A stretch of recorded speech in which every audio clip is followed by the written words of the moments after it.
Hi guys, so welcome back to my channel. और आज की वीडियो होने वाली है कुछ अलग, क्योंकि आज की वीडियो में होंगी सिर्फ बहुत सारी बातें।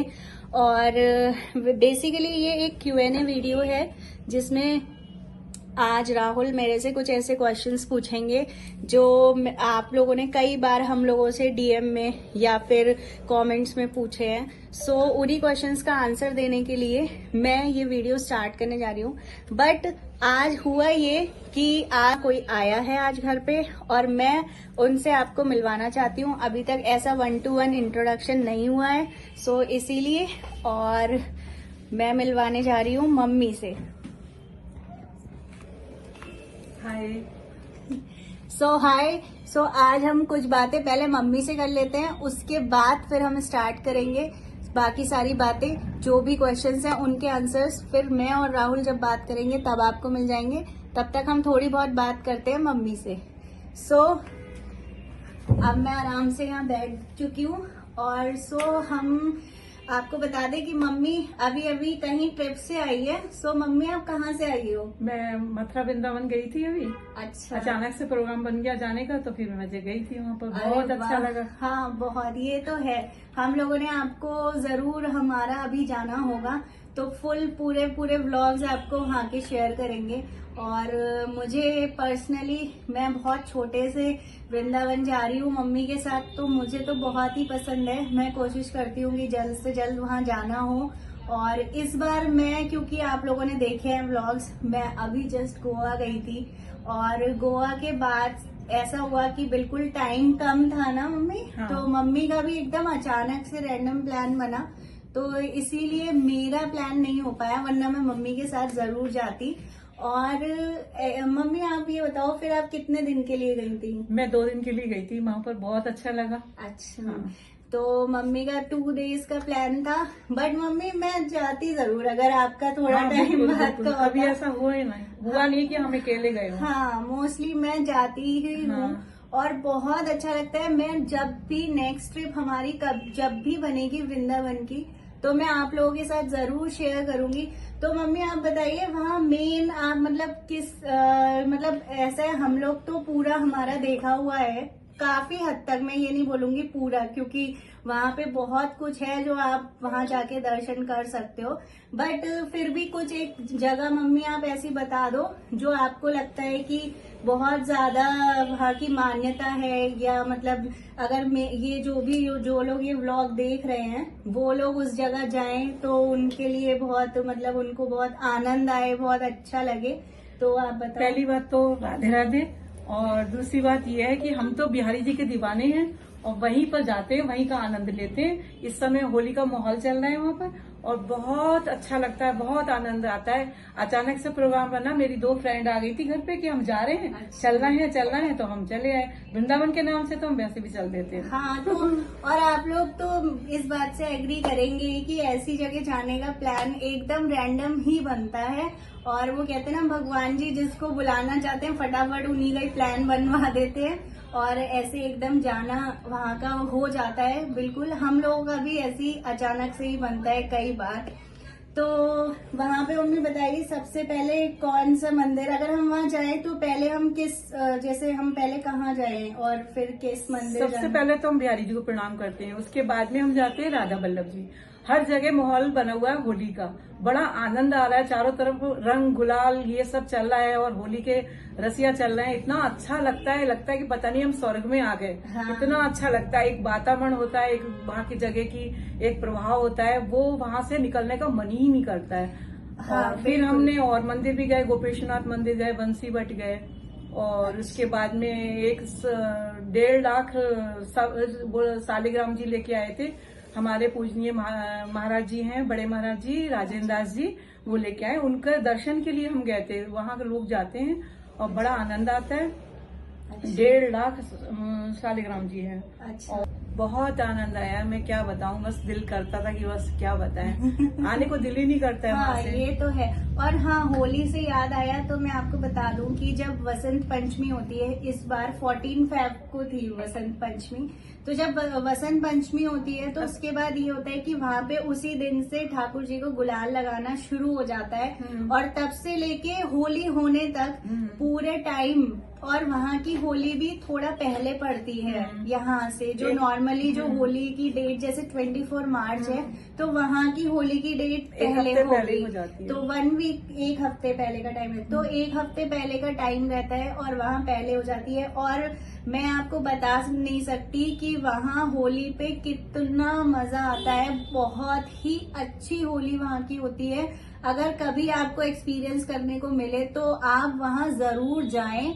हाँ, आनंद लें। थोड़ी सी अब भीड़ बहुत ज्यादा होने लगी है, तो अगर किसी को भीड़, जैसे थोड़ा भीड़ को अवॉइड करना है तो वो दूसरे ओकेजन्स पे जा सकते हैं, बट अगर आपको क्राउड या ऐसे कोई प्रॉब्लम नहीं है तो होली इतना, मतलब वहाँ का सबसे बेस्ट फेस्टिवल होली पे ही जाना, सब ऐसा एक्सपीरियंस आपको कहीं और नहीं मिलेगा जो आपको वहाँ जाकर मिलेगा।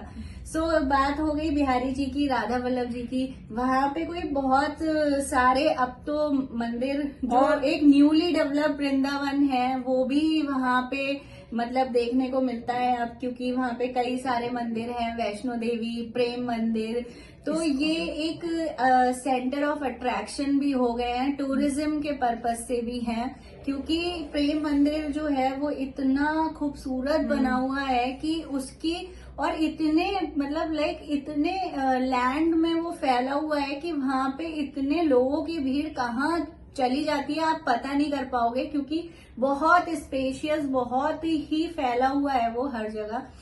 तो और मैं तो, मेरी एक इच्छा और भी थी, मैं तुम्हें बताऊं कि एक बार मैं प्रेमानंद जी से दर्शन करूं, उनके दर्शन करूं और उनसे मिलूं, तो मेरा इतना बड़ा सौभाग्य था कि मैं 2 बार उनसे मिलके भी आई, दर्शन करके आई, बहुत दिली सुकून मिला। और मुझे कितना बड़े से बड़ा टेंशन, मुझे बहुत टेंशन था इन दिनों, तो वहां जाके मुझे पता ही चला मेरे पे कोई और भी दुनिया, बस लगता है यहीं पर ही रम जाओ, यहीं बैठ जाओ, मतलब यहीं बहुत पॉजिटिव वाइब्स हैं बहुत ज्यादा। हाँ जी, तो प्रेमानंद जी को तो आप सब लोग जानते होंगे, मैं उनके बारे में क्या ही बता सकती हूँ, आप खुद ही उनको हर समय देखते होंगे यूट्यूब पर और वैसे भी। तो इस बार मम्मी का ऐसा 2 बार मिली, दोनों बार मुझे बहुत आनंद की अनुभूति हुई, दर्शन हुए और उनके नजदीक से दर्शन करे, उनसे बात करी, मुझे बहुत अच्छा लगा। बिल्कुल बिल्कुल, वो तो है ही। अब ये सुन के मुझे लग रहा है कि मुझे भी जाना चाहिए था। मैंने और इस बार तो एक बार दर्शन कर लो, प्रेमानंद जी के एक बार दर्शन करो, लगता है बार बार दर्शन करो, बार बार उनसे बात करो, इतना अच्छा लगता है, इतना तेज मैंने किसी भी संत के मतलब फेस पे नहीं देखा। बिल्कुल बिल्कुल, बहुत ज्यादा एकदम शांति मिलती है, बहुत ज्यादा टेंशन, इतना अच्छा समझाते हैं हर बात को, हर समस्या का इतना अच्छा समाधान है उनके पास कि आप बिल्कुल वहाँ के मतलब उनके उसमें सराबोर होके ही निकलेंगे। बिल्कुल बिल्कुल। और वृंदावन में तो आप जैसे ही, मैं बता रही हूँ आपको, आप जैसे ही पैर रखोगे ना, आपको एक ऐसी अलग आनंद की अनुभूति होती है, आनंद, एक पॉजिटिव एनर्जी, मतलब ऐसा लगता है कि सारी हमारी नेगेटिविटी एकदम चली गई है, और मतलब बहुत अच्छे वहाँ पे दर्शन होते हैं। और वहाँ के प्राचीन मंदिरों की अगर मैं बात करूँ तो बिहारी जी का मंदिर है, राधा वल्लभ जी का मंदिर है, और गोपेश्वर नाथ मंदिर है जो कि शिव जी का मंदिर है, जिसमें भी एक बहुत अलग सी महिमा है वहाँ मंदिर की।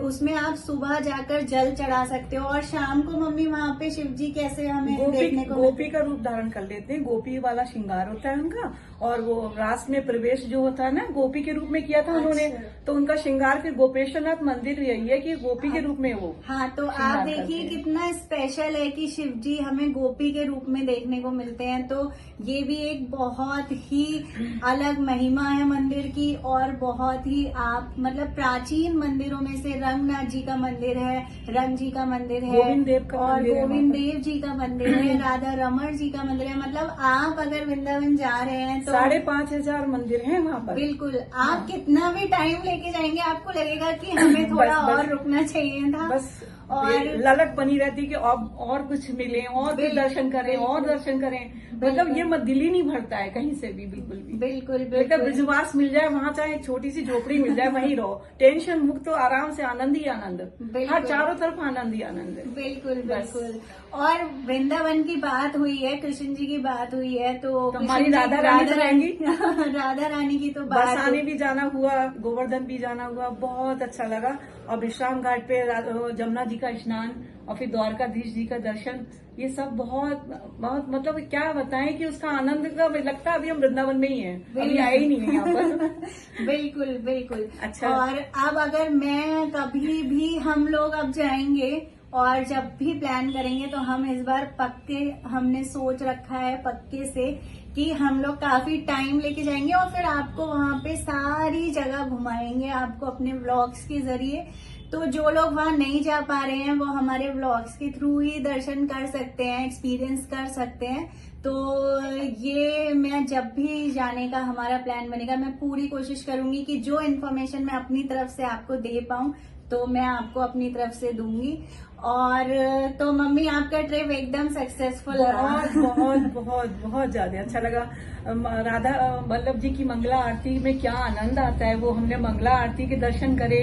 और क्योंकि बिहारी जी में तो साल में एक बार मंगला आरती होती है, जन्माष्टमी तो में। जो लोग मंगला आरती का मतलब नहीं जानते उन्हें मैं बता दूं कि जो सुबह की सबसे पहली आरती होती है जिसमें ठाकुर जी को, भगवान जी को जगाया जाता है, उस आरती को हम मंगला आरती कहते हैं। और मम्मी बात कर रही है राधा वल्लभ जी की, तो वहाँ पे डेली मंगला आरती होती है। और मम्मी ने अभी कहा बिहारी जी की, जिनकी साल में एक बार मंगला आरती होती है, तो वो जन्माष्टमी वाले दिन होती है। अगर आप बिहारी जी के मंदिर की मंगला आरती लेना चाहते हैं तो आपको जन्माष्टमी पे ही वृंदावन जाना पड़ेगा और तभी आपको मंगला आरती के दर्शन होंगे। और अभी हम सारे फैक्ट्स नहीं खोलेंगे, जब हम अब वृंदावन जाएंगे तो आपको धीरे धीरे जिस जिस मंदिर के दर्शन कराएंगे उसके बारे में आपको बताएंगे, उसकी महिमा के बारे में आपको बताएंगे। और अभी तो फिलहाल मैं आपसे यही कहती हूँ, अगर आप में से किसी का प्लान बन रहा है वृंदावन जाने का तो आप जरूर जाएं। इस टाइम बहुत अच्छा होली का माहौल है वहाँ पे और आप बहुत एंजॉय करेंगे, बहुत आपको आनंद आएगा, बहुत ही अच्छे दर्शन आपको होंगे। और एक भक्ति में आप कह लीजिए, एक आप पूरा उससे आप पॉजिटिव एनर्जी, पॉजिटिव वाइब सब आपके अंदर भर जाएंगी वहां जाके। तो मेरा सजेशन यही है, आपका अगर प्लान बन रहा है तो आप जरूर जाएं, दर्शन करें बिहारी जी के। और फिर मुझे कमेंट्स में जरूर बताइएगा और अभी भी बताइएगा कि कौन कौन आप में से वृंदावन जाना चाहता है। और अगर आप जाएं तो भी आप मुझे कमेंट करके बताइएगा कि आप लोग वहां कहाँ कहाँ गए, आपने क्या क्या देखा, क्या क्या दर्शन किए। और तो मैं इस व्लॉग को यहीं खत्म करती हूँ, मतलब व्लॉग को नहीं, इस वीडियो में मम्मी से मेरी बातचीत इतनी ही होनी है अभी। अब हम अपनी रियल वीडियो शुरू करते हैं जिसमें राहुल मुझसे वो सारे क्वेश्चंस पूछेंगे जिनका आंसर आप लोगों को मेरे से चाहिए। और हमारे YouTube फैमिली हमारे बारे में जो भी जानना चाहती है वो हम आपको इस वीडियो के जरिए आप तक पहुंचाएंगे। सो जय श्री कृष्ण। जय श्री कृष्ण। हाय गाइस, सो आ गए हम दोनों वापस और अब इस वीडियो को करते हैं स्टार्ट। सो आप जैसे कि मेरी एक YouTube फैमिली बन चुके हो, सो हमारे बीच एक ना एक रिलेशनशिप तो बिल्ड हुआ ही है। सो मैं तो आपको अपने बारे में जो भी शेयर करूंगी या आप मेरे बारे में जो भी जानना चाहते हो तो आप इस वीडियो को पूरा एंड तक देखना और मैं इसमें आपके काफी सारे सवालों के जवाब दूंगी। वो सारे सवाल राहुल मुझसे पूछेंगे जो भी हमारे पास DM में या जो भी आप लोगों ने हमसे रैंडमली, हम जब भी अपने फ्रेंड्स से मिलते हैं या हम जिनसे भी मिलते हैं तो वो जो हमसे क्वेश्चंस करते हैं कई बार, सो वो सारे क्वेश्चंस का आंसर मैं इस वीडियो में दूंगी। सो राहुल, आप मुझसे क्वेश्चंस पूछेंगे? हाँ जी, बिल्कुल तैयार हूँ एकदम, सारे क्वेश्चन अच्छे से पूछने। इस वीडियो में मतलब आपको मुझसे पूछने का मौका मिलेगा। पूछने का पूरा मौका मिला है, मैं इसे पूरा यूटिलाइज करूंगा। अच्छा, सही है। वैसे मतलब आप वैसे मुझसे नहीं पूछ पाते हो जो आपको मतलब वीडियो बनानी पड़ी। वैसे मैं नहीं पूछ पाता हूँ, इसलिए आज वीडियो के अच्छा गेटवे के थ्रू मैं पूछ लेता हूँ। चलो फिर लेट्स स्टार्ट। तो हम तो- शुरू करते हैं, और राहुल के भी मन की हो जाएगी और बाकी सबके भी मन की हो जाएगी क्योंकि उन्हें आंसर मिल जाएगा। तो हम शुरू करते हैं, चलिए लेट्स गेट स्टार्टेड। चलो वैसे सबसे पहले तुम ये बताओ भाई कि जैसे तुमने अपना YouTube ये चल रहा है, कैसी चल रही है तुम्हारी जर्नी? बस इसकी मेरी- जर्नी तुम्हारी कैसी चल रही है? बहुत बढ़िया चल रही है और मुझे मजा आ रहा है और बहुत अच्छा लग रहा है मुझे। बहुत अच्छा लग रहा है आपको? हाँ, मुझे बहुत अच्छा लग रहा है। कंटेंट क्रिएशन में मुझे इंटरेस्ट है और मुझे मजा आता है और मैं बहुत खुश हूँ अपनी YouTube जर्नी से। और अभी मैं ये तो नहीं कहूंगी कि मैं कोई बहुत आगे बढ़ चुकी हूँ या कुछ है। जितनी भी मैं आगे गई हूँ या जितना भी मैं जहाँ तक पहुँच रही हूँ, और मैं बहुत खुश हूँ और धीरे धीरे मैं ऐसे ही हार्डवर्क करके आगे बढ़ूंगी। Okay, that's good. तो मतलब अब चलिए मेरा नेक्स्ट क्वेश्चन है कि मीन्स आपने ये अपनी YouTube की जो जर्नी शुरू की है, तो आपको कैसे मीन्स दिमाग में आया कि मुझे अपना YouTube चैनल बनाना चाहिए और I have to go like in this line? तो मीन्स क्या ऐसा आपको मोटिवेशन मिला, क्या आपको मतलब मन में आया कि आपने YouTube चैनल शुरू किया है? हाँ बिल्कुल, मैं इसका जवाब मेरे पास बहुत अच्छे से है। जी। वो ये है कि मैं स्टार्टिंग से बहुत YouTube देखती थी। मेरे को बहुत शौक है, मैं बहुत सारे व्लॉग्स देखती हूँ। टू बी वेरी ऑनेस्ट, मैं ये नहीं कहूंगी कि मैंने कभी YouTube नहीं देखा या मैं कभी ऐसे व्लॉग्स नहीं देखती थी। मैं बहुत व्लॉग्स देखती थी, बहुत YouTube देखती थी और मेरे को बहुत शौक था। मैं और सोशल मीडिया साइट्स पे भी अपना बहुत सारा कंटेंट बनाती थी। मुझे वीडियोस बनाना, अपनी पिक्चर्स पोस्ट करना मुझे बहुत अच्छा लगता था। तो मैंने सोचा मुझे YouTube पे भी होना चाहिए, तो इसलिए मैंने अपना चैनल स्टार्ट किया। मीन्स और आपने सोचा मतलब जब सब लोग हैं YouTube पे तो आप क्यों नहीं? यही हाँ, तो? ये भी आप कह Because सकते this हो। YouTube is also trending now. बिल्कुल, क्योंकि अगर हम कुछ देखते हैं तो हम उसी से इंस्पायर भी होते हैं और अगर हमें उसमें मजा आता है तो हमें वो करना चाहिए। और मैं आप सबको भी यही राय दूंगी, यही एडवाइस करूंगी कि आपको जिसमें मजा आया आप वो हाँ। काम करिए। तो ये कब मतलब आपके मन में आया कि भाई आपको अपना YouTube चैनल बनाने के लिए? ऐसा कब हुआ कि ये मतलब आपने सोचा कि भाई अब समय आ चुका है, अब मैं अपना YouTube चैनल बनाती हूँ? एक्चुअली क्या हुआ था, मेरे ना काफी टाइम से दिमाग में था कि अच्छा। मुझे बनाना है, बट कभी भी मैं उस चीज को, कहते हैं ना, मैं एक प्रोसेस नहीं कर पाती थी। कुछ ना कुछ रीजंस की वजह से हमेशा कि कभी ये नहीं हुआ या वो नहीं हुआ या कुछ भी या कभी मैंने किसी और सोशल मीडिया साइट पे पोस्ट कर दिया या कुछ कर दिया इस तरीके से। तो एक बार क्या हुआ, मैं ऐसी रैंडम बैठी हुई थी, मुझे अभी भी याद है।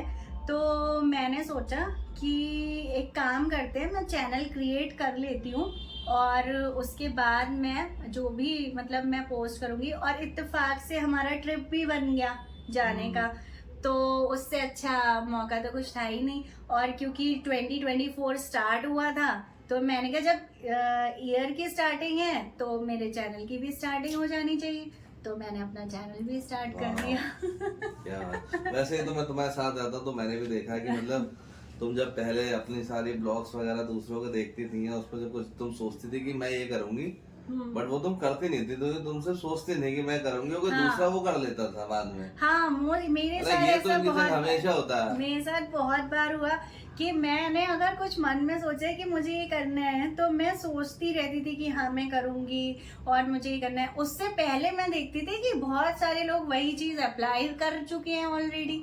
अब अगर मैं वो चीज करती तो फिर मतलब आप समझ सकते हो ना, ये सबके साथ हुआ होगा, मैं अकेली ऐसी नहीं हूँ, ये सबके साथ हुआ होगा।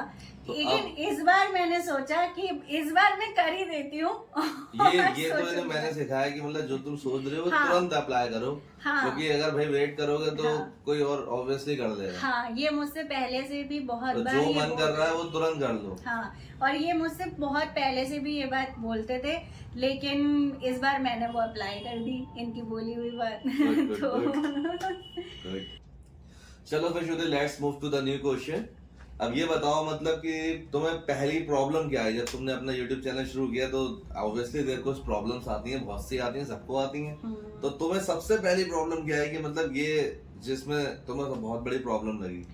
ठीक है, तो ये प्रॉब्लम मैं बोलूंगी ये हर किसी को आती होगी और मैं दोनों में बताती हूँ। चैनल शुरू करने के पहले मेरी क्या प्रॉब्लम थी और चैनल शुरू करने के बाद मेरी पहली प्रॉब्लम क्या थी। ठीक है, तो पहली प्रॉब्लम मेरी थी कि चैनल का नाम क्या रखें। This is the biggest problem. ये सबसे पहली प्रॉब्लम थी। और ये प्रॉब्लम जब आपकी सॉल्व हो जाती है ना, तो आप समझ लो आपका चैनल बन गया है। तो श्रुति ने तो हफ्ते लगाए थे इसमें। मेरे को बहुत टाइम लगा। अब क्या है, मेरी सबसे पहली प्रॉब्लम ये आई। उसके बाद अब चैनल शुरू तो आपने कर दिया, उसके बाद की प्रॉब्लम मैं बताती हूँ जो सबसे पहली होती है। वो ये होती है कि आप कौन सा नीश पकड़ो जिसपे आप आगे जाके कंटेंट डालोगे, ठीक है। और ये मेरी पहली प्रॉब्लम चैनल शुरू करने के बाद की थी। और सबसे बड़ी प्रॉब्लम क्या थी तुम्हारे इस चैनल पे? जैसे चलो ये तो स्टार्टिंग की प्रॉब्लम तुमने बता दी, इसके आगे भी कोई बहुत बड़ी जो बिग प्रॉब्लम आती होगी? जैसे मैं देखा बहुत सारे मीन्स यूट्यूब चैनल जो लोग बना तो लेते हैं बट उस पर कॉपीराइट इशू आ जाता है, ये इशू आ जाता है और बहुत टाइम मतलब सरदर्दी है बहुत ज्यादा, तो वो क्या सीन है? हाँ, तो ऐसा तुम्हें आई कोई बहुत बड़ी प्रॉब्लम इससे रिलेटेड? हाँ, बिल्कुल बिल्कुल मेरे को आई प्रॉब्लम। मेरा एक्चुअली मैं आपको बताऊंगी, मैं बहुत ज्यादा डिटेल में तो अभी नहीं बताऊंगी वरना ये वीडियो ऑलरेडी बहुत लंबा हो जाएगा और अभी भी लंबा ही है। तो अगर मैंने पूरा डिटेल में शेयर करा तो बहुत लंबा हो जाएगा। इस पे मैं आपको अगर इन्फॉर्मेशन चाहिए तो आप मुझे कमेंट करना, मैं डेफिनेटली एक लॉन्ग वीडियो और बना दूंगी जिसमें मैं पूरा डिटेल में शेयर कर दूंगी। बट अभी मैं आपको शॉर्ट में बताती हूँ। मेरे को एक प्रॉब्लम, अगर कॉपीराइट और इससे रिलेटेड बात करें तो मैंने एक चैनल पहले भी बनाया था और किसी रीजंस की वजह से मेरे को वो चैनल डिलीट हो गया मेरा, और मैंने फिर मुझे न्यू चैनल बनाना पड़ा। तो वो क्यों हुआ, क्या हुआ, वो मैं बाद में बात करूंगी। लेकिन सबसे बड़ी प्रॉब्लम जो होती है वो ये होती है कि आप क्या कंटेंट डाल रहे हो। हर किसी को नहीं पता होता कि स्टार्टिंग में वो कैसे म्यूजिक लगाए अपनी वीडियो पे, कैसे अपनी वीडियो को एडिट करे, कैसे वो अपनी वीडियो को मतलब कहते हैं ना कि एनहांस कैसे करे अपनी वीडियो की, उसकी वीडियोस अट्रैक्टिव लगे, उसकी वीडियोस एक बहुत अच्छी प्रोफेशनल वीडियोस काइंड ऑफ लगे। तो ये प्रॉब्लम्स हर किसी को आती है। और ये आप अगर ऑडियो लगा लेते हो तो आप पे कॉपीराइट आ जाता है। कई बार आपका कंटेंट आप कॉपी कर लेते हो तो कॉपीराइट आ जाता है। तो ये सारी चीजें, इसका एक शॉर्ट मैं आपको सॉल्यूशन बताती हूँ कि आप YouTube का ही म्यूजिक यूज करो तो आपको कॉपीराइट नहीं आएगा। बाकी ये सारी प्रॉब्लम्स का अगर आपको बिल्कुल कंप्लीट सॉल्यूशन चाहिए तो मैं डेफिनेटली आपको एक बड़ी वीडियो बनाऊंगी और उसमें मैं आपको पूरा डिटेल में बता दूंगी कि कैसे क्या करना है। मतलब चलिए तो आपने बता दिया, बट ये बताइए जैसे आपने टैकल कैसे किए इन सारी प्रॉब्लम्स को? जैसे इतनी सी जो आपको सारी प्रॉब्लम्स आई, नेम वाली, हाँ ये नेम वाली जो आई और ये बाकी कॉपीराइट की आई, ये सब आपने कैसे मींस टैकल इनको कैसे किया? तो मैं आपको बताती हूँ कि नेम में क्या होता है ना, मैंने नेम जैसे आपके चैनल का नेम आपके कंटेंट से या आपसे कहीं ना कहीं रिलेटेड होना चाहिए। तो मैंने तो इसको ऐसे टैकल किया कि मुझे बचपन से हर जगह मैं जहां भी जाती हूँ हमेशा क्यूट क्यूट क्यूट, मेरे फ्रेंड्स भी बहुत सारे क्यूट बोलते हैं, तो मैंने अपने से रिलेटेड नेम अपने चैनल को दे दिया। तो मेरे चैनल का नेम है दैट क्यूट गर्ल और इसीलिए यही मेरा नेम था। अब बात करते हैं अगर हम कॉपीराइट और इन सारी चीजों की, या एक प्रॉब्लम बहुत कॉमन है वो आती है, वो मुझे भी आई। वो ये होता है कि जब आप चैनल स्टार्ट करते हो आपका चैनल सर्च में नहीं आता। आप अपने फ्रेंड्स को अपने चैनल का नेम बताओगे तो जरूरी नहीं है कि वो नेम डाल के सर्च करे और आपका चैनल आ जाए ऊपर ही, ऐसा नहीं होता है। आपको हमेशा या तो लिंक शेयर करना पड़ता है या फिर काफी उनको ढूंढना पड़ता है, या आपके चैनल का नेम इतना यूनिक है कि किसी का है ही नहीं तो फिर आपका चैनल फिर भी दिख सकता है, वरना बहुत दिक्कत होती है। तो क्या होता है जब आपके 100 सब्सक्राइबर होते हैं, 200 होते हैं, तो आपके बहुत स्लोली सब्सक्राइबर बढ़ते हैं क्योंकि YouTube भी आपकी वीडियो को उतना उस टाइम पे सर्कुलेट नहीं कर रहा होता है। तो आपको उस टाइम खुद ही मेहनत करनी होती है, आपको पेशेंस रखना होता है और पेशेंस ही सबसे स्ट्रॉन्ग पॉइंट है जो आपको आपकी YouTube जर्नी में सबसे ज्यादा मदद करेगा, सबसे ज्यादा हेल्प करेगा। तो जो पेशेंस है वो, और एक दूसरी चीज आपका हार्ड वर्क। तो अगर आप मेरे से कह रहे हो कि मैंने कैसे टैकल किया, तो मेरा सबसे पहला था पेशेंस और दूसरा था मेरा हार्ड वर्क। सो ये पेशेंस रख के मैं अपनी वीडियोस अपलोड करती गई और मेरा चैनल चलता गया। टचवुड मीन्स आपका जो सेकंड चैनल है वो भी अच्छे ग्रोथ पे जा रहा है। हाँ जी हाँ जी, बहुत तो अच्छी मैं बहुत खुश राइजिंग मिल हूँ। रही है उसको। हाँ जी, बिल्कुल बिल्कुल। मीन्स आप अपने पहले चैनल से ऑब्वियसली डिमोटिवेट तो हुई होंगी, तो आप उस डिमोटिवेशन से कैसे बाहर निकली होगी?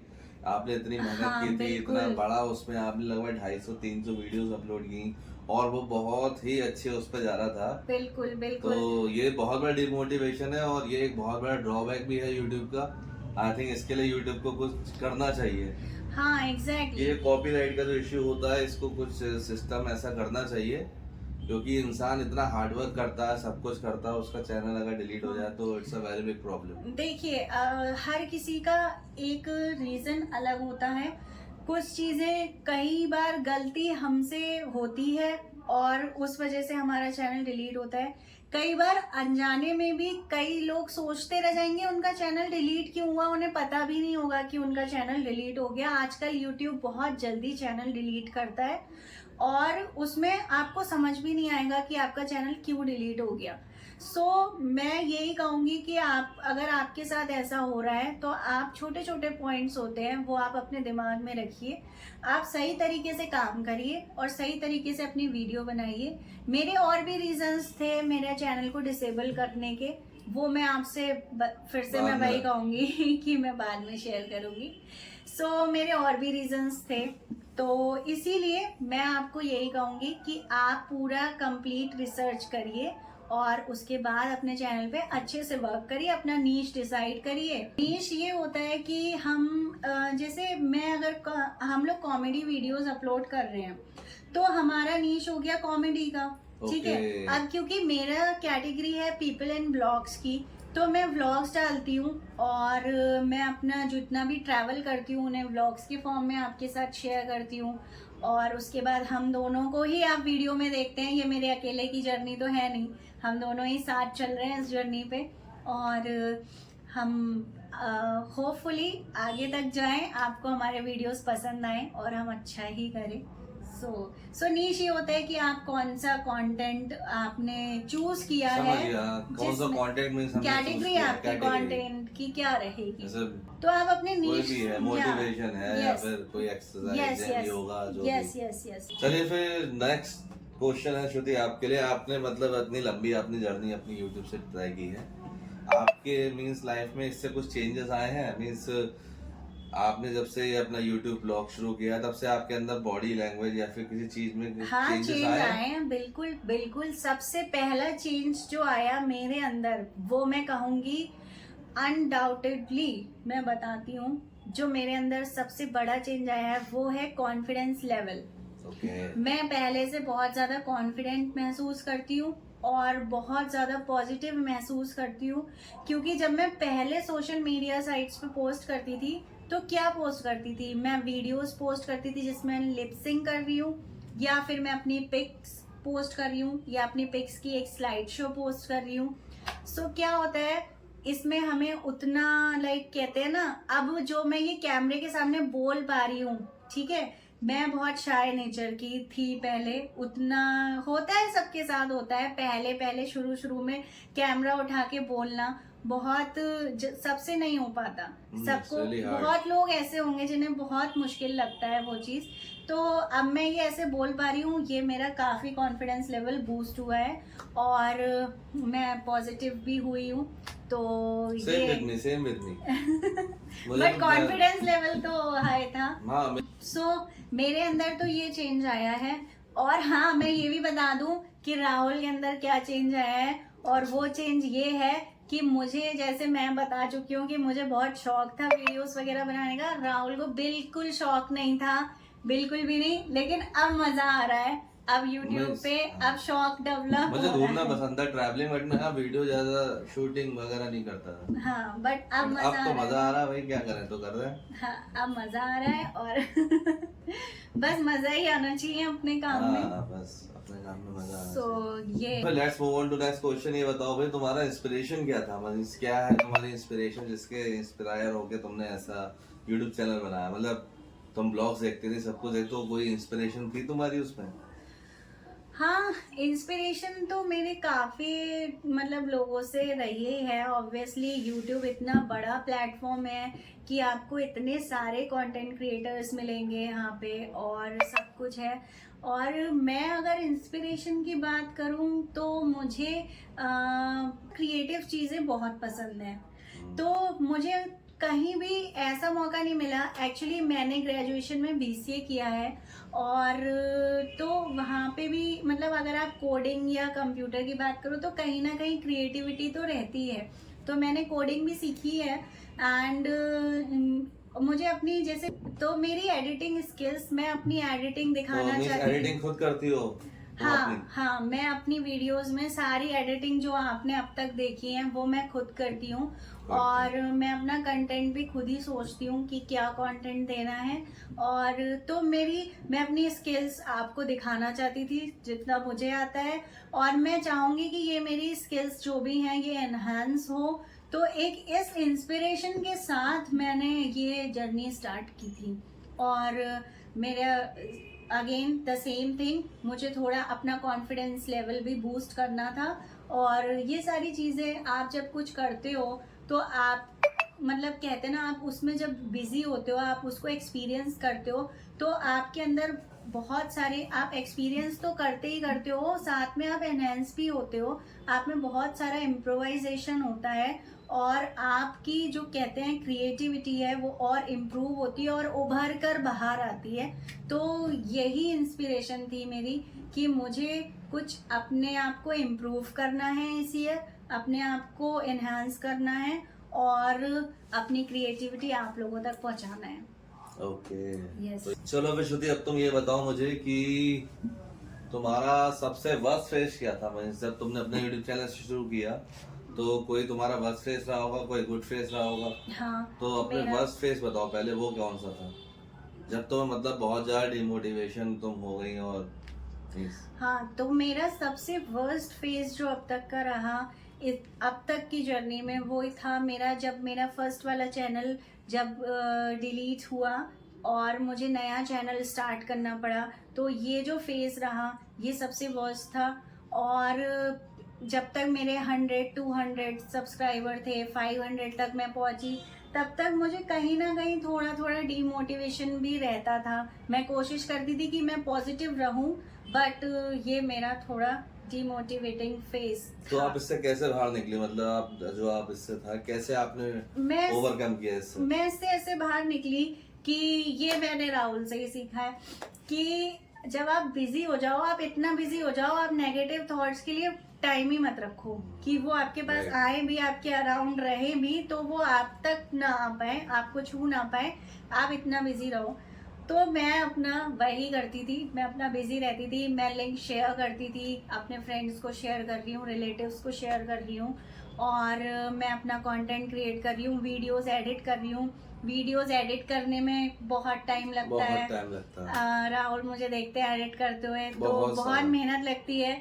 तो मैं गाइस आप लोगों से कहती हूँ एक एक वीडियो बनाने में उसके पीछे बहुत मेहनत होती है। सो आप प्लीज उसे लाइक करो, आप उसे कमेंट करिए, आप ज्यादा से ज्यादा शेयर करिए तो अगर आपको वीडियो अच्छा लगे। सो मैं ये सब करती थी तो मैं डीमोटिवेट थी उस टाइम पे, बट मुझे उतना टाइम नहीं होता था कि मैं वही सोचूं कि मेरा चैनल डिलीट हो गया है या मैं डिसेबल किया है या मैंने न्यू चैनल स्टार्ट किया है। मैं सिर्फ अपना कंटेंट क्रिएट कर रही थी और मैं अपना आगे बढ़ रही थी और मैंने फिर से कोशिश की है और मैं थोड़ा आगे आई हूँ। तो आपका मीन्स और आपका गुड फेस क्या था? चलो आपने ये तो कर लिया, अब आपका इसमें तो बस आपने बताया।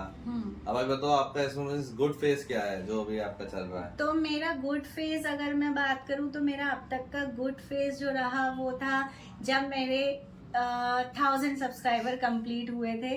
वो क्योंकि आप देखो कहीं ना कहीं से तो शुरू करते हो, ठीक है, मेरा आपका फर्स्ट स्टेप था वो। यस, वो मेरे लिए एक फर्स्ट अचीविंग स्टेप कह लो, फर्स्ट माइलस्टोन कह लो। तो 1000 सब्सक्राइबर जब मेरे पूरे हुए तो मेरा वो सबसे गुड फेस था क्योंकि कहीं ना कहीं से हर कोई स्टार्ट करता है और मैंने भी स्टार्ट किया। तो मेरे लिए तो 1000 ही बहुत मुझे खुशी देने वाला मोमेंट था और फिर उसके बाद मेरे 2000 हो गए और मैं अब 3000 भी होंगे फिर तो। यस प्लीज 4, आप 5, लोग 6, सब्सक्राइब 7 करिए, बढ़ाइए, आगे शेयर करिए, 3000 करवाइए। तो ये तो था होना मेरा good face. Good face, okay. Yes. चलो श्रुति, अब तुम ये बताओ, मीन्स जैसे तुमने अपना यूट्यूब चैनल शुरू किया तो ऑब्वियसली तुम्हारे फ्रेंड्स, तुम्हारे फैमिली, उन लोगों का मीन्स रिएक्शन क्या था जब तुमने उन्हें बताया कि भाई तुमने यूट्यूब चैनल शुरू कर दिया और तुमने ऑब्वियसली उन्हें शेयर तो किया होगा, तो उनका रिएक्शन क्या था? मीन्स रिएक्शन सबका अच्छा था और मैंने शेयर किया अपने फ्रेंड्स के साथ, उन लोगों ने सब्सक्राइब किया, मुझे सपोर्ट किया और मैंने अपने रिलेटिव्स में भी शेयर किया और सबका रिएक्शन अच्छा था।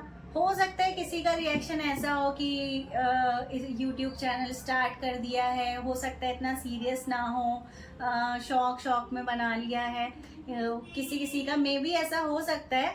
जो लोग मुझे जानते हैं मैं उनकी बात कर रही हूँ और बाकी मैं जहाँ से देख रही हूँ मुझे सबका रिएक्शन बहुत अच्छा लगा और मेरी जो यूट्यूब फैमिली है, thank you all for your support. जिसने भी मेरे चैनल को सब्सक्राइब कर रखा है, again thank you once again. So reactions अच्छे थे सबके। तुम्हें जैसे आपने एक तो ये आप करते हो पर्सनल शेयरिंग, तो यूट्यूब भी आपकी वीडियो सर्कुलेट करता है क्या? हाँ बिल्कुल, यूट्यूब भी हमारी वीडियो सर्कुलेट करता है। जैसे अच्छी क्वालिटी की वीडियो हो तो ऑफ कोर्स आपकी वीडियो अगर अच्छी है और आपकी वीडियो ज्यादा से ज्यादा लोग देख रहे हैं तो यूट्यूब भी अपनी तरफ से सर्कुलेट करता है वीडियो।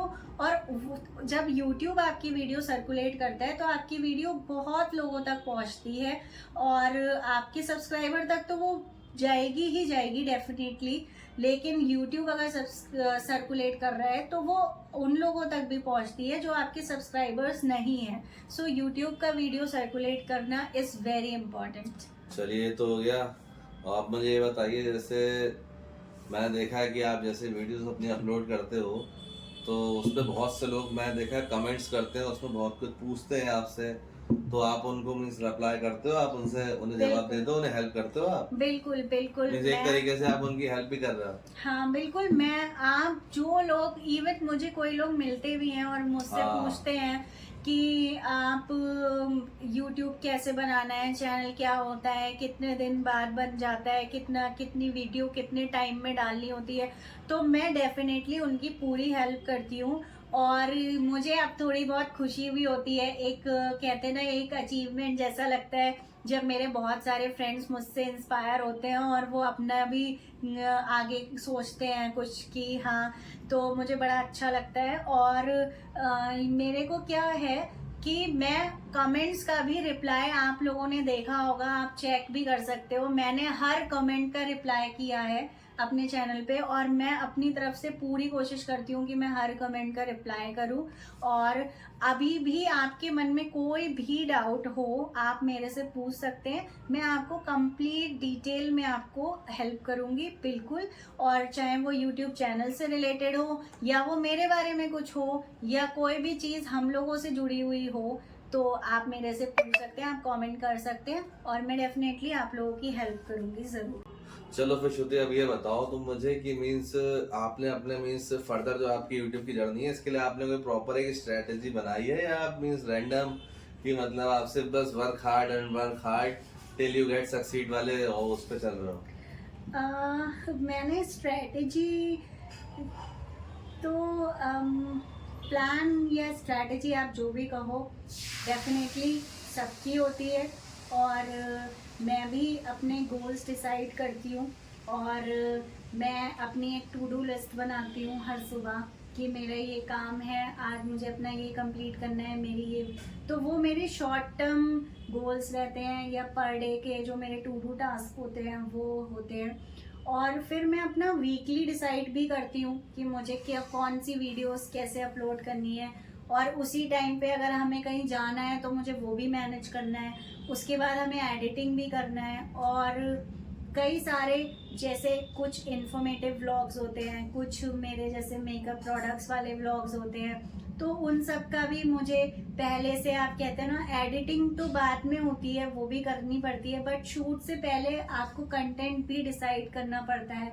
अपनी आपको जो आप उसमें इंफॉर्मेशन दे रहे हो वो भी आपको मतलब एक तरीके से आपको एक पूरी स्पीच के फॉर्म में या पूरी पिच जो आपको वो भी तैयार करनी पड़ती है ना, कि आप अपनी वीडियो आपने स्टार्ट कर ली, अब आप बीच में कुछ भूल गए और आपकी वीडियो पूरी कंप्लीट हो गई और आपकी इन्फॉर्मेशन आपके सब्सक्राइबर तक नहीं पहुंची, तो आपका फिर वो पूरा कंप्लीट नहीं हो पाया मोटिव।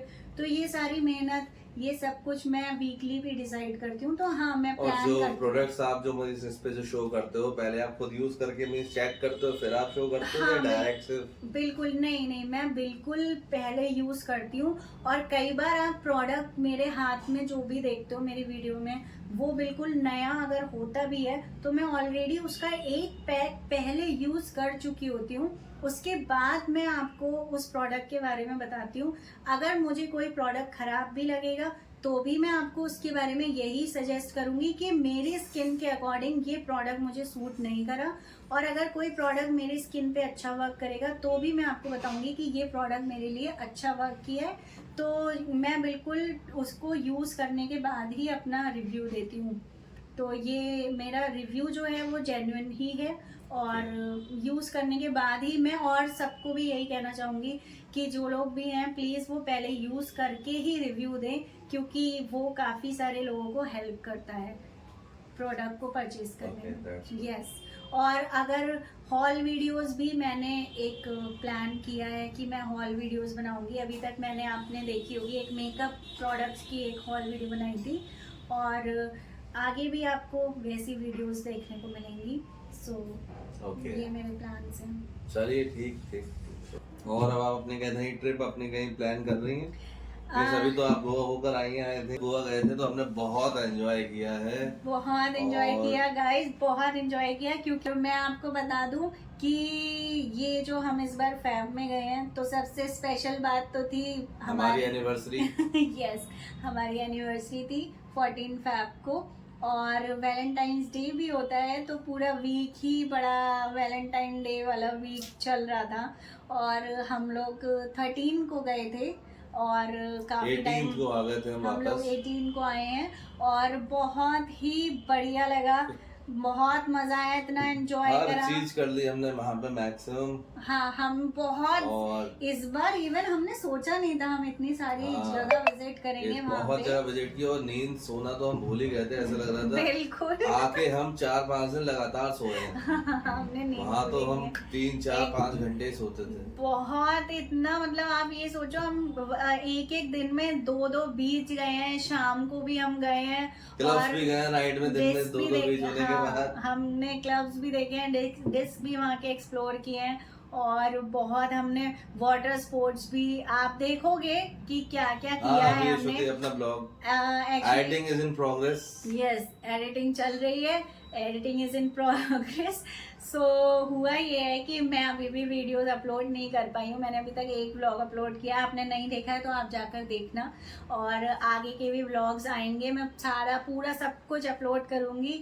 और अभी इससे पहले जैसे आपने देखा मेरी मम्मी से बात हुई थी, तो एक तो आप समझ ही गए होंगे कि हम जब भी, अभी मैं आपको कोई भी कमिटमेंट नहीं दे रही हूँ, लेकिन जब भी हमारा प्लान बनेगा, नेक्स्ट ट्रिप जो भी होगी या कभी भी कोई भी ट्रिप होगी वृंदावन की, तो उसके तो व्लॉग्स पक्के हैं, आएंगे ही आएंगे। और अब बाकी हमारी जो नेक्स्ट ट्रिप होगी वो आपके लिए सरप्राइज है, वो आप देखिएगा, उसके भी व्लॉग्स आपको मिलेंगे देखने के लिए। और इस बार हाँ बहुत मजा आया। और मैं आपको एक बात और बता दूं, वैलेंटाइन वीक और एनिवर्सरी की ही बात नहीं है, अगर आप फैब में जाएंगे ना गोवा, तो आपको बहुत अच्छा लगेगा। हाँ, climate is very good, humidity बिल्कुल भी नहीं है। यस, बिल्कुल ह्यूमिड वेदर नहीं मिलेगा, वरना हम लोग लास्ट टाइम अप्रैल में गए थे, बहुत ह्यूमिडिटी थी, और हर वक्त चिप बहुत ज्यादा, बहुत ह्यूमिडिटी वहाँ थी। तो जो लोग नॉर्थ से जाते हैं ना, उनको बहुत ज्यादा वो बॉदर करेगी। तो आपको अगर 2 ऑप्शन दूं मैं कि आपको हिल्स प्रेफर करोगे या बीचेस, तो आप क्या प्रेफर करोगे, बीच और हिल्स? तो मैं डे में हिल्स और नाइट में बीचेस।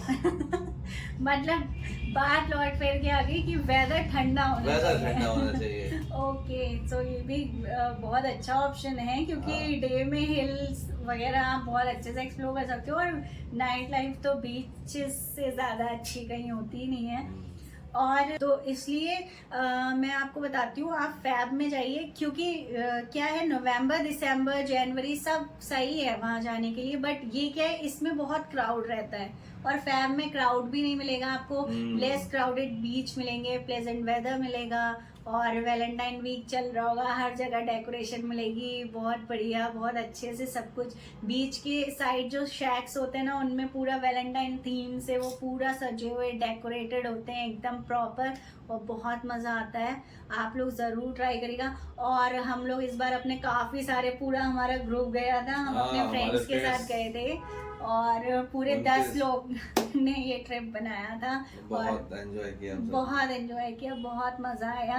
और हम पूरी प्लानिंग के साथ गए थे, हम लोगों ने सबने पहले से ही सारे कपड़े वपड़े, पूरी शॉपिंग वॉपिंग कर ली थी सब एकदम, और पूरा एकदम हम सब ने। आप आगे देखिएगा और बहुत मजा आएगा आपको उसे देखकर। और बस ये था, और हमारी गोवा की ट्रिप के बारे में बात। तो ओके श्रुति, सो लाइक मैं सोच रहा हूँ कि अपने सब्सक्राइबर्स हैं जो हमारे, और जो भी नए सब्सक्राइबर जुड़ेंगे मीन्स हमारे जो, तो उनको एक शॉर्ट में मीन्स एक इन्फॉर्मेशन हम प्रोवाइड करा देते हैं कि हम कैसे हमने अपने टिकट्स फ्लाइट्स वगैरह बुक की थी, कहाँ रुके थे, कौन से बीचेस इन बेस्ट हैं जो यहाँ पे विजिट करना चाहिए सबको। हाँ, तो सबसे पहले मैं आपको बता दूं कि हम लोग बरेली और दिल्ली दोनों जगह, कुछ टाइम हम लोग दिल्ली में रहते हैं और बरेली में रहते हैं। तो अभी हम लोग इस टाइम पे घर आए हुए थे और हम बरेली में थे, तो हम लोग यहाँ से पहले बाई कार गए दिल्ली, और वन डे हम दिल्ली में रहे, हमने वहाँ पे अपना रुके। उसके बाद हमारी फ्लाइट टिकट्स बुक थे ऑलरेडी, तो हमने IGI एयरपोर्ट से इंदिरा गांधी इंटरनेशनल टर्मिनल 3 से हमारी फ्लाइट ली। उसके बाद हम सीधे गोवा गए, और हमारी जो फ्लाइट आपकी कौन सी थी? हमारी जो फ्लाइट थी वो विस्तारा थी। और विस्तारा मैं आपको बता दूं, पर्सनली मुझे बहुत पसंद है क्योंकि विस्तारा मतलब बहुत ही ज्यादा कंफर्टफुल और एकदम पावरफुल, अगर मैं बोलूंगी तो फ्लाइट है, कुछ भी पता नहीं चलता। क्योंकि मुझे बेसिकली टेक ऑफ के टाइम पे थोड़ा सा लगता है, और बट मुझे विस्तारा में बिल्कुल ऐसा कुछ पता नहीं चला, और वो मुझे इसलिए ही बढ़िया लगती है। और कुछ लोग सोचते हैं कि फ्लाइट्स में मील्स, आपको विस्तारा में मील्स भी फ्री ऑफ कॉस्ट, आपके टिकट में ही जो भी इंक्लूड होता होगा वो होगा, प्रोवाइडेड रहता है। और हम लोग जब उधर से आए थे तो हमें विस्तारा के हमारे टाइम के अकॉर्डिंग टिकट्स नहीं मिले थे, तो हमने इंडिगो फ्लाइट ली थी, वो भी अच्छी थी। उस फ्लाइट में हमें मील्स इंक्लूडेड नहीं थे हमारे, वहाँ पे हमें मील्स परचेज करने थे। और आप फ्लाइट के अंदर भी मील्स जो आपको चाहिए हो एक्स्ट्रा आप परचेज कर सकते हो। और मैं आपको बता दूं, फ्लाइट लेने के बाद अब क्या है, गोवा में 2 एयरपोर्ट है, डब्लिम एयरपोर्ट है, एक मोपा है। तो मनोहर या मोपा जो है वो न्यू एयरपोर्ट है, रिसेंटली कंस्ट्रक्ट हुआ है अभी। यस, और वो अच्छा खासा बड़ा है वो। यस, वो अच्छा बना हुआ है। अब हमें एयरपोर्ट जब हम पहुंचे तो वहाँ पे उबर ओला नहीं चलती कुछ भी नहीं चलता है। मैं आपको पहले से बता देती हूँ, वहाँ कुछ नहीं चलता है। तो वहाँ का आपको लोकल कैब करनी पड़ेगी, या वहाँ का कोई लोकल ऐप आपको मिल जाए तो आप कर लेना। हमने एयरपोर्ट से मिल जाएगी। हमने एयरपोर्ट से लोकल कैब बुक करी थी। और क्या कॉस्ट पड़ी थी हमें कैब की? अराउंड 1200 पड़े थे पर कैब। हमने 2 कैब बुक की, बिकॉज हम लोग ज्यादा थे इसलिए। तो हम हमारे होटल तक का, तो हमारे होटल तक का डिस्टेंस था अराउंड 32 या 38 किलोमीटर्स के बीच में था, आई थिंक, मुझे इतना याद नहीं है। और होटल कौन सा था हमारा? आई थिंक 40 समथिंग था। ओके, सो 40 होगा, मैं भी, मुझे ध्यान नहीं है। सो होटल का नाम बता दीजिए जल्दी। हमारे होटल का नाम था the Singh the party hotel. वो बहुत ही औसम होटल है। आप अभी अपना मेक माई ट्रिप या गूगल या गोआईबीबो या फिर यस आप इन किसी भी सारी वेबसाइट पे अवेलेबल है, आप देख लो सब पे। हमने तो मेक माई ट्रिप से ही बुक किया था उसको। और हाँ, मैं आपको बता दूं, यस, बहुत अच्छा बेहतरीन होटल है, फुल कंफर्ट। हमने अपने वीडियो में उसके रूम्स भी दिखाए हैं, स्विमिंग पूल भी था उसमें, वो भी दिखाया है। और आपको पूल के साइड्स में हट्स मिलेंगी, और आपको सनबेड्स मिल जाते हैं और वहाँ पे आपको क्लब भी मिल जाता है, कैसीनो भी मिल जाता है आपको। yes. सिंक प्राइव करके है, बिल्कुल ही जस्ट 2 सेकंड्स में दूसरी बिल्डिंग में सिंक प्राइव है जो कैसीनो है पूरा। यस, वो आपको वहाँ मिल पे आप जाएगा। कैसीनो भी खेल सकते हो। और मैं आपको बता दूं, जो लोग पार्टी के मूड से जाते हैं, बहुत क्राउड में रहने के मूड से जाते हैं, म्यूजिक के मूड से जाते हैं, वो जाए सीधे नॉर्थ गोवा। और जो बहुत पीसफुली लैंडस्केप्स का मजा लेना चाहते हैं, बीचेस का मजा लेना चाहते हैं, लाइक साइलेंट बीचेस का मजा लेना चाहते हैं, तो उन्हें जाना चाहिए साउथ गोवा। तो हम गए थे नॉर्थ गोवा, हमारा प्लान साउथ गोवा का भी था, बट हमने आपको बताया जैसे कि हमने बहुत ही ज्यादा एक्सप्लोर किया है इस बार, तो हमको थोड़ा सा टाइम उस हिसाब से कम लगा था, तो हमने अभी नॉर्थ गोवा ही एक्सप्लोर किया। और हम लोग कैंडोलिम गए थे। अगर आपको नॉर्थ गोवा रुकना है तो Candolim is the best place. वो पूरी लेन कैफेज और रेस्टोरेंट से भरी हुई है, और इतने वाइब वहाँ की अलग है। आपको ऐसे ऐसे कैफेज मिलेंगे, बहुत ही अलग वाइब, एकदम इतना बढ़िया लाइव म्यूजिक चल रहा होता है, किसी में बहुत अच्छी लाइटिंग है, किसी में नॉर्मल वैसा म्यूजिक आपको मिलेगा। बीचेस पे जाओगे, आपको शैक्स होते हैं, उन पे इतना बढ़िया म्यूजिक चल रहा होता है, और बहुत ही एकदम awesome fun vibe, party vibe, friends के साथ जाने में बहुत नाइट में आप रेत पे जा सकते हो, लहरें आ रही होती हैं आप पे 12 बजे। यस, बहुत मजा आता है। और ऐसा लगता है कि रात तो वहाँ होती ही नहीं है, फुल नाइट सब कुछ वहाँ खुला रहता है। आपको लगेगा जब इवनिंग स्टार्ट फुल्ली क्राउडेड रहता है, फुल्ली क्राउडेड रहता है। और बहुत ही, और अभी तो हमें पूरा ही डेकोरेटेड गोवा मिला था, हर जगह रेड हार्ट्स, रेड कर्टेन्स और पूरा वैलेंटाइन थीम हर जगह फॉलो हुई। और आप ये तो बताइए, आपने वहाँ पे बहुत सारे वाटर स्पोर्ट्स भी तो किए हैं, वो कौन कौन से किए वो तो बता दो। यस, वहाँ पे आपको काफी सारी वैरायटी ऑफ वाटर स्पोर्ट्स मिलता है। आप वहाँ पे पैरासेलिंग कर सकते हो, वहाँ पे आप बनाना राइड कर सकते हो, वहाँ पे आप जेट स्की कर सकते हो, और भी बहुत सारे वाटर स्पोर्ट्स हैं जो आप वहाँ ट्राई कर सकते हो। और आप ये सारे वाटर स्पोर्ट्स चाहो तो आप सेपरेटली कर लो, वरना आपको पूरा कंप्लीट एक पैकेज मिल जाता है, और आप पूरे पैकेज में आपको सारे वाटर स्पोर्ट्स मिल जाते हैं। आप स्कूबा डाइविंग कर सकते हो, आप बहुत सारी चीजें, बहुत बहुत मजा ले सकते हो। आप अपनी प्राइवेट बोट भी कर सकते हो। यस, आप अपना आप अपनी प्राइवेट बोट कर सकते हो, फुल डे घुमाएगा। बाकी हमारा क्या एक्सपीरियंस रहा है ये आपको व्लॉग में देख के मिलेगा। और अभी तो मैं आपको डिटेल बता रही हूँ कि कैसा क्या है। ये और बता दो हमारे सब्सक्राइबर कि भाई कौन कौन से बीचेस हैं जो बेस्ट हैं जो घूमने के लिए हैं वहाँ। हाँ, तो साउथ और नॉर्थ दोनों बता दो। ठीक है, तो अगर आप नॉर्थ की बात करते हैं तो सबसे पहले अगर आप कैंडोलिम में रुकते हो तो आप कैंडोलिम बीच जाओ, आपको अच्छा लगेगा। और बहुत ज़्यादा मुझे जो अच्छा लगा वो था कैलिंगविड बीच, भी मुझे बहुत अच्छा लगा, बहुत बढ़िया है वो। बाकी मॉर्जिम बीच बहुत अच्छा है, वहाँ आप जा सकते हो। और आई एम नॉट श्योर कि मॉर्जिम बीच साउथ गोवा में है या नॉर्थ गोवा में, थोड़ा दूर है वो 20 किलोमीटर। साउथ गोवा की बात करें तो काबो डी रामा बीच जो है वो भी बहुत अच्छा है, और बेतुल बीच, पालम बीच भी बहुत अच्छा है। ये सारे साउथ गोवा के बीचेस है। और बाकी अगर आपको इस टाइप का कुछ एक्सप्लोर करना है जैसे वाटरफॉल या समथिंग, तो आप दूध सागर वाटरफॉल जा सकते हो। हम लोग इस बार नहीं गए थे, बट आप जा सकते हो, आप एक्सप्लोर कर सकते हो। That is also a good place to visit. And सबसे इम्पोर्टेंट, अगर आप कहीं बाहर जाते हो तो सबसे इम्पोर्टेंट फूड वहाँ का बहुत अमेजिंग है। आप वेज ट्राई करो या नॉन वेज। मैं वेजिटेरियन हूँ तो मैं तो वेज बता सकती हूँ कि वेज बहुत टेस्टी, बहुत यमी फूड होता है। बहुत तरह के कॉन्टिनेंटल फूड्स भी आपको वहाँ, वैरायटी ऑफ कॉन्टिनेंटल फूड्स आपको मिलते हैं, और वो भी बहुत बढ़िया एक अलग एक्सपीरियंस है। वहाँ पे आप अलग अलग डिशेस ट्राई करिए, और इवन आप बड़े से बड़े होटल में जाओ, बड़े से बड़े रेस्टोरेंट में जाओ, या बहुत छोटे से छोटे आप कहीं किसी कैफेज में भी जाके आप खाओगे ना, तो फूड का टेस्ट आपको बहुत अमेजिंग ऑसम ही मिलेगा गोवा में।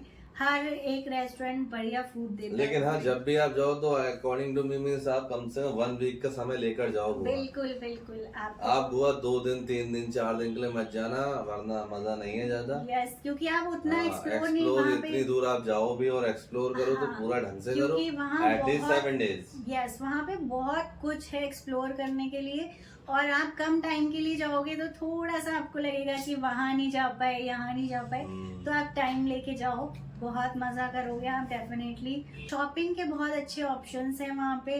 आप कैलमगेट बीच जब जाते हो तो आपको लाइन से मार्केट शॉप दिखती हैं, जो पूरी लेन में कैलमगेट बीच वाली जो रोड है उसमें पूरी लाइन से शॉपिंग के लिए आपको बहुत सारे ऑप्शंस मिलते हैं। वहाँ के आपको बीच, आप ऐसा भी कर सकते हो, आप यहाँ से जाके वहाँ पे शॉपिंग करके भी अपनी ट्रिप पूरी एंजॉय कर सकते हो। और बट हमारा सजेशन तो यही है कि आप पहले से ही शॉपिंग करके जाना। हाँ, क्योंकि वहाँ पे एक्चुअली क्या है ना, उतना कंफर्ट मींस क्लोज में नहीं है। हाँ, कुछ मतलब कई जगह आपको बहुत ज्यादा ढूंढना पड़ेगा, क्योंकि कुछ क्वालिटी इश्यूज भी रहते हैं और वैसा है।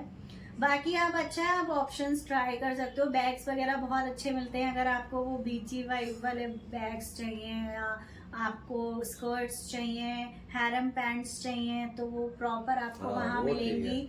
और हम लोग तो पहले से ही सारा हमने सब तो कुछ अपनी शॉप shopping करके पहले गए से ही। थे। और वहाँ की स्पेशलिटी, अगर आप वहाँ गए हो और आप वहाँ से कुछ लाना चाहते हो अपने खास लोगों के लिए, कि आप होता है ना एक जेस्चर टाइप का कि आप गोवा गए थे उनके लिए क्या लेकर आए, तो आप वहाँ से कैश्यूज ला सकते हो। यस, काजू वहाँ के बहुत अच्छे होते हैं, बहुत ही मतलब बहुत yummy. I don't know why, but maybe शायद वो कोस्टल एरिया है इससे, या जो भी रीजन हो, बहुत बड़े बड़े, इतने बड़े बड़े काजू वहाँ मिलते हैं। वो आप ला सकते हो, वो आप लोगों को गिफ्ट ऑप्शन की तरह आप अपने लिए। यस, वहाँ पे चॉकलेट्स, कैंडीज, हमने तो बहुत सारी शॉपिंग की है कैशू नट्स और चॉकलेट कैंडीज की, और हम भी अपने खास लोगों के लिए लेकर आए। और आप देखना, ट्राई करना डेफिनेटली जरूर, काजू तो आप जरूर ट्राई करें। और वहाँ पे एक स्पेशल टाइप के काजू मिलते हैं, छिलके वाले काजू, तो वो मैंने वहीं देखे हैं, वो वहीं के होते हैं, और वो मैंने फर्स्ट टाइम देखे थे वहाँ पे। जैसे मैंने और कहीं नहीं वैसे ही देखे। काजू पे भी छिलका है, वो पूरा रिमूव करना पड़ता है। यस, तो हमने तो वही नॉर्मल काजू लिए हैं, और वो बहुत यमी, बहुत टेस्टी है, और हमने जिसको दिए उनको भी वो बहुत पसंद आए। और यही था गोवा के लिए पूरी इन्फॉर्मेशन। और कुछ रह गया हो तो आप पूछ लेना, मैं आपको बता दूंगी। वहाँ पे अपने होटल पे विजिट करने के बाद स्कूटी और कार का भी बता दीजिए। हाँ, हम तो बताएंगे जाएंगे कैसे वहाँ तक। यस यस यस, सबसे मेन थिंग तो यही है। वहाँ पे क्या है ना, देखो आप कार भी रेंट पे ले सकते हो, पर स्कूटी पे बैठ के घूमने का गोवा की गलियों में तो मजा ही कुछ अलग कार, है। हाँ, कोई भी आपको हाँ। छोटी कार मिल जाएगी 1000 रुपीज में, और सेडान मिल जाती है शायद 1400 रुपीज में। थार भी आपको मिल जाएगी, अगर आपको थार और बड़ी स्कॉर्पियो हो जाए तो आपको 2000 तक मिल जाती है। Yes yes yes, per day पे। यस, और पेट्रोल डीजल कितना आपका, रहता है? और स्कूटीज तो आपको 500 400 according to the type. Activa वगैरह तो 400 में मिल जाती है, बट वो वहाँ की कुछ न्यू डिजाइन जो येलो और वैसी वाली बहुत ही होते हैं ना, कलरफुल बहुत ही होती है, वो 500 पर डे पे मिल जाती है। वो आपको 5 और कहीं पे भी जाओ आप उनसे। हाँ, वही आपको तो वही पता असली ही है, मजा है स्कूटी पे तो घूमने का मजा ही वहाँ पे अलग है। हाँ। और हाँ, अब जैसे आप अगर इस मंथ में जा रहे हो, अब बहुत गर्मी में जा रहे हो, तो आप कार भी रेंट ले सकते हो। तब आपके लिए आई थिंक कार, अगर आपको गर्मी से दिक्कत है या बहुत ज्यादा ह्यूमिडिटी आप नहीं बहुत अगर पाते हो, तो आप फिर कार भी रेंट। गर्मी में अगर जा रहे हो तो आप बीचेस है, मतलब हमारी तो पर्सनल राय यही है, दिन में मत जाना, आफ्टर 5 ही जाना। यस, क्योंकि मुझे पता है जो लोग Beaches, नॉर्थ से जाते हैं उनको वहाँ दिक्कत बहुत होती दिक्कत है। क्योंकि हम लोगों को भी होती हम थी। लोग जब लास्ट टाइम गए थे अप्रैल में, तो हमें कितनी, हाँ, हम तो निकले ही नहीं थे दिन में। हाँ, हम शाम के 5 बजे बाद हमारा सूरज निकलता था। हम लोग इवनिंग में निकलते थे, क्योंकि हम दिन में इतनी गर्मी से परेशान हो जाते थे कि बिल्कुल हम लोग का तो वहाँ ह्यूमिडिटी से हालत खराब हो गई थी। और हमारा यही सजेशन है कि आप फैब ही सिलेक्ट करना जाने के लिए, और मजा आएगा आपको, बहुत एंजॉय करना है अपनी जर्नी। बाकी अगर आपको कोई भी इंफॉर्मेशन चाहिए हो तो आप उसके लिए भी कमेंट करना, मैं आपके साथ शेयर करूंगी। और नेक्स्ट ट्रिप भी जल्दी ही आपको देखने को मिलेगी, जैसा भी रहता है। और अभी तो थोड़ा हम लोग ये अपने गोवा वाले जोन से अब बाहर आ चुके हैं और जल्दी ही आपको अब कॉमेडी वीडियोस भी वापस से देखने को मिलेंगी। तो आपने देखा चलो भाई श्रुति, अब आई थिंक यार अब मुझे को इससे ज्यादा क्वेश्चंस तुमसे नहीं पूछने हैं। आई थिंक तुमने सभी कुछ बता दिया है और आई थिंक अब हमें यहाँ पे अपना ब्लॉग जो है वो एंड करना चाहिए। सो अब मैंने सारे, अब मत बता, अब बोलना, अब कंप्लेंट मत करना, अब मैं जवाब नहीं देती हूँ। मैं पूरा 1 महीना लेता हूँ, नए क्वेश्चंस डिसाइड करूंगा, फिर वो अगले ब्लॉग में पूछूंगा। और आप लोग प्लीज कमेंट हाँ, करिए, आपको जो कुछ आपको पूछना हो। पूछना हो वो आप कमेंट करो और वो आप पूछो। न्यू और- बिगिनर्स सब कमेंट्स करके पूछ सकते हैं कैसे क्या होता है, पूरी हेल्प मिलेगी आपको। बिल्कुल। और ये वीडियो अगर आपको अच्छी लगी हो तो आप इसको लाइक, सब्सक्राइब एंड शेयर कीजिए। कर दीजिए। और जो लोग नए मेरे चैनल पे, वो मेरे चैनल को सब्सक्राइब करें और बेल आइकन जरूर प्रेस करिएगा, क्योंकि उससे जब भी मैं वीडियो अपलोड करूंगी तो आपके पास नोटिफिकेशन आ जाएगा। और आप मेरे चैनल को ज्यादा से ज्यादा शेयर करिए, जिससे मेरे सब्सक्राइबर जल्दी बढ़े, जल्दी से 5000 हो जाएं। और मैं ऐसी वीडियो डालती रहूंगी, आपको एंटरटेन करती रहूंगी। और अब हम रेगुलर कॉमेडी वीडियोस डालेंगे। अभी थोड़ा ट्रिप में बिजी हो गए थे, थोड़ा और मेरा एडिटिंग का काम भी हो जाए। मैं जैसे जैसे गोवा व्लॉग्स अपलोड करती जाऊंगी, वैसे वैसे हमारी कॉमेडी वीडियोस भी after 1 week comedy videos yes बिल्कुल आपको देखने को मिलेंगी daily 4। Yes. So thank you चलिए सो फिर, much thank you for so much. Watching. हम फिर मिलते हैं आपसे अगली वीडियो में, तब तक के लिए बाय। Bye.